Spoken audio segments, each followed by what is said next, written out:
ગામે તળાવમાં ડૂબી જતા 3 બાળકોના અવસાન થયા છે। આ મૃતક ત્રણેય બાળકો તળાવમાં નહાવા પડ્યા હતા। ત્રણેય બાળકોના અવસાનથી પરિવારમાં શોકનું મોજું ફરી વળ્યું છે। મૃતદેહોને પીએમ માટે મોરબીની સિવિલ ખસેડાયા હોવાના સમાચાર છે। તો ત્રણેય બાળકો તળાવમાં નહાવા પડ્યા હતા।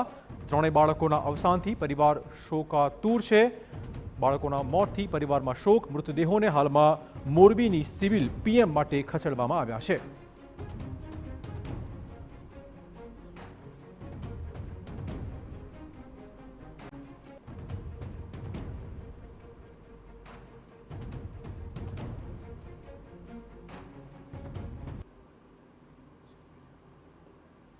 તો મોરબી પાસે વર્ષામેડી નામનું ગામ, જ્યાં તળાવમાં 3 બાળકોના ડૂબી જવાથી અવસાન થયા છે।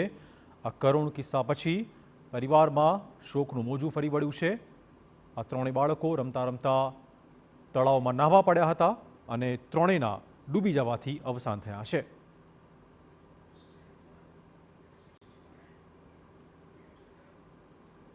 સમાચાર ખેડાથી, જ્યાં ડાકોર નજીક